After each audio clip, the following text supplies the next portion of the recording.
Good morning dear students. आज आप लोग के बीच बहुत ही मजेदार प्रश्न लेकर आए हैं जो मैट्रिक बोर्ड में या तो ऑब्जेक्टिव में पूछ सकता है या तो सब्जेक्टिव में पूछ सकता है। तो आइए हम लोग देखते हैं इसको कैसे बनाते हैं। एक ही प्रश्न में हम माध्य, बहुलक, परिसर, वर्ग चिन्ह और माध्यक निकालना सीखेंगे, ठीक ना। तो आइए कैसे हम लोग इसे बनाते हैं। लेकिन अभी तक आप मेरे चैनल को सब्सक्राइब नहीं किए हैं तो जल्दी से इसे सब्सक्राइब कर दीजिए और बेल आइकन के बटन को दबा दीजिए और इसे लाइक और शेयर जरूर कीजिए, ठीक ना। तो आइए देखते हैं पहला नंबर प्रश्न क्या कहता है। माध्य हेडिंग दिया है, यदि आंकड़े इतना दिया है तो माध्य निकालें। तो मैंने आपको बताया था माध्य निकालने का तरीका बताया था कि जो भी संख्या दिया रहेगा उसको जोड़ लीजिएगा। तो जोड़ रहे हैं तो 5 + 6 + 2 + 3 + 4 मतलब आंकड़ों का कुल योग मैंने जोड़ दिया और आंकड़ों की संख्या, तो आंकड़ों की संख्या कितना है 1 2 3 4 5 5 है। सबको जोड़िएगा तो 5 6 11 11 2 13 13 3 16 16 4 20 तो 20/5 इसको काटिएगा 4 बार में कट जाएगा, मतलब आपका 4 जो है आंसर हो गया। माध्य का आपका करेक्ट आंसर कितना हो जाएगा 4। तो माध्य कैसे निकालें ये आसान विधि से मैंने आपको बता दिया। सबको जोड़ दीजिएगा, जितना संख्या रहेगा उतना से क्या करेंगे भाग दे देंगे। आइए क्वेश्चन नंबर आगे देखते हैं। बहुलक, बहुलक कैसे निकालते हैं। यदि आंकड़े इतना दिया है तो बहुलक निकाले। बहुलक में ये होता है जब आंकड़ा दिया रहता है, ठीक ना, जब आंकड़ा दिया रहे तो ये ध्यान रखिएगा कि कौन सा आंकड़ा जो है बार बार सबसे अधिक बार आया है। तो देखिए 2 2 2 और 2 2 सबसे अधिक बार आया है, 4 बार आया है।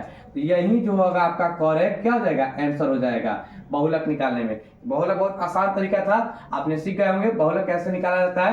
जो अंक सबसे अधिक बार आया होगा वही क्या होता है बहुलक होता है, ठीक ना। अब आइए क्वेश्चन नंबर आगे देखते हैं कि परिसर कैसे निकालते हैं। हेडिंग है इसका परिसर का, क्या चीज का हेडिंग है परिसर है।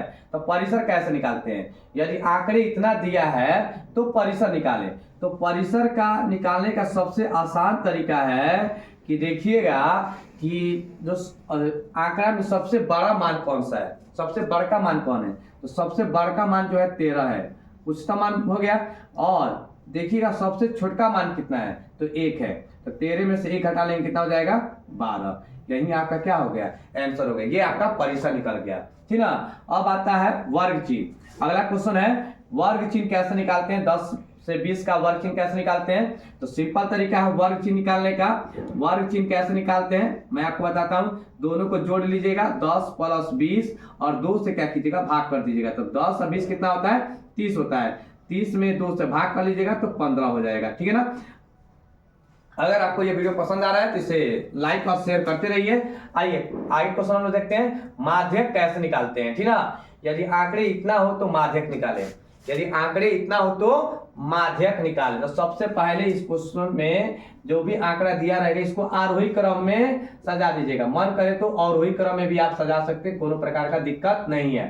तो सबसे छोटा कौन सा इसमें 2 है, उसके बाद 3 है, उसके बाद 4 है, उसके बाद 5 है, उसके बाद 6 है, ठीक ना। कितने हैं तो आइए हम लोग देखते हैं। तो माध्यक निकालना है तो सबसे पहले आरोही क्रम में इसको सजा दिया। अब इसको काउंटिंग कर लीजिएगा कि ये सम संख्या दिया है कि विषम दिया है। 1 2 3 4 5 5 है। तो 5 क्या होता है विषम होता है। तो विषम होता है तो क्या करते हैं तो माध्यक निकालने का तरीका है, जब विषम रहता है इसका फॉर्मूला होता है n + 1/2 वहां होता है, ठीक ना। n + 1/2 वहां होता है। तो n का मान मेरे सामने कितना दिया है तो बोले हैं 1 2 3 4 5 है। तो 5 + 1/2 हो जाएगा, ठीक ना।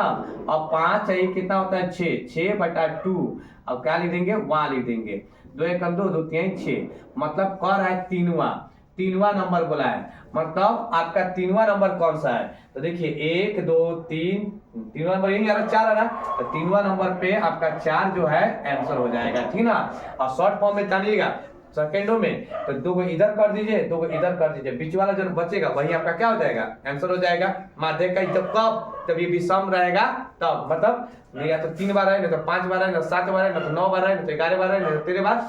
ये सब क्या होता है विषम रहता है तब बनाते हैं। इसी क्वेश्चन को मैं फिर से आपके सामने रखा हूं ठीक ना। ये तो सम वाला था, सॉरी विषम वाला था। अब मैं आपको ये विषम वाला था और ये आपको सम वाला मैं बताने जा रहा हूँ, ठीक ना। तो सम वाला में कैसे इसको बनाते हैं ध्यान दीजिएगा, बहुत अच्छा पॉइंट है। इसको सबसे पहले क्या करिएगा, आरोही क्रम में इसको सजा लीजिएगा, ठीक ना। तो आरोही क्रम में इसको सजाते हैं तो सबसे पहले 2 हो जाएगा, फिर 3 हो जाएगा, 4 हो जाएगा, 5 हो जाएगा, 6 हो जाएगा, 7 हो जाएगा। ये आपको आरोही क्रम में मैंने सजा दिया। अब हम इसका माध्यक निकालेंगे। तो माध्यक निकालना भी बहुत आसान तरीका है। इसका फॉर्मूला होता है n/2 वहां होता है और n/2 + 1 वहां होता है। ये माध्यक निकालने का सबसे आसान तरीका है। विषम अगर सम में रहेगा तब, विषम में रहेगा तो n + 1/2 वहां, और सम में रहा तो ये फॉर्मूला का यूज करेंगे, ठीक है ना। n/2 n देखिए 1 2 3 4 5 6 बार है तो सम है, तो 6/2 कर दिए और यहाँ पे क्या कर देंगे, वहां कर देंगे, ठीक ना। और है तो बीच में और लिख देंगे तथा जो भी लगाना लगा सकते हैं। 6/2 + 1 कर सकते हैं यहाँ पे, ठीक ना। 6/2 + 1, ठीक है, वहां लगा देते हैं यहाँ पे, ठीक है। अब देखिएगा 2 में इसे भाग करेंगे, 2 एकम 2 2 तिहाई 6, 2 एकम 2 2 तिहाई 6, ठीक ना। तो ये हो गया 3वां, ये हो गया आपका 3वां।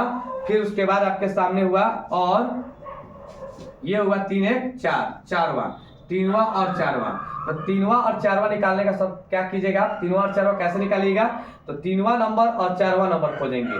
उसमें 3वां नंबर कौन है और 4वां नंबर कौन है। तो यहाँ पे नीचे मैं लिख देता हूँ माध्यक का, ठीक ना। तो 3वां नंबर कौन है, देखिए संख्या इसमें 1 2 3 जो आरोही क्रम में सजाए उसको देखिएगा। 3वां नंबर पे कौन है, 4 है, ठीक है, 4 लिख दिए। फिर 4वां नंबर है ना, 4वां नंबर पे कौन है, 5 है। तो 4 + 5 को जोड़ लीजिएगा, 2 से भाग कर लीजिएगा, तो 4 5 9 हो जाएगा बटा 2 हो जाएगा। इसे भाग कीजिएगा तो 4.5 आ जाएगा। यही आपका क्या हो जाएगा, आंसर हो जाएगा। ये हुआ सम में कैसे निकालते हैं। तो फॉर्मूला याद रखिएगा कि n/2 वहां और n/2 + 1 होता है, ठीक ना। और सम बोलेगा निकालेंगे तो इस तरीका से होता है, ठीक ना। आइए एक तरह से और बहुलक में प्रश्न में पूछता रहता है कि बहुलक निकाले, तो इसका बहुलक निकालने का तरीका ये होता है कि यदि आपको माध्यक मान दे दिया हो, यदि आपको माध्यक मान दे दिया हो और माध्यक मान भी दे दिया हो तो हम बहुलक कैसे निकालते हैं। तो आइए बहुलक बराबर एक सूत्र होता है, ठीक ना, 3 गुना माध्यक -2 गुना माध्य, ठीक ना। 3 का 3 हो गया, माध्यक का मान दे दिया कितना, 8 दे दिया है, -2 गुना कितना हो जाएगा माध्यक, तो माध्यक का मान कितना दे दिया है हम लोग को, 12 दे दिया है। अब देखिएगा 8 में 3 से गुना करेंगे, 8 3 का 24, अब 12 गुना कितना होता है 24, 24 में 24 घटाएंगे कितना हो जाएगा 0, मतलब बहुलक का मान कितना हो जाएगा 0। हो सकता है यहाँ पे कुछ दशमलव ज्यादा करती है, प्रश्न में दशमलव वाला प्रश्न देता है, बच्चा को थोड़ा सा गुना करने में तकलीफ देता है, तो दशमलव वाला पर ज्यादा ध्यान देता है। तो आप लोग दशमलव पर भी क्या कीजिएगा, इसको प्रैक्टिस कर लीजिएगा। आपको कैसा लगा ये वीडियो तो आप मुझे कमेंट में जरूर बताइएगा। फिर आगे मैं न्यू वीडियो लेकर आपके बीच आऊंगा, तब तक के लिए धन्यवाद। जय हिंद, जय भारत।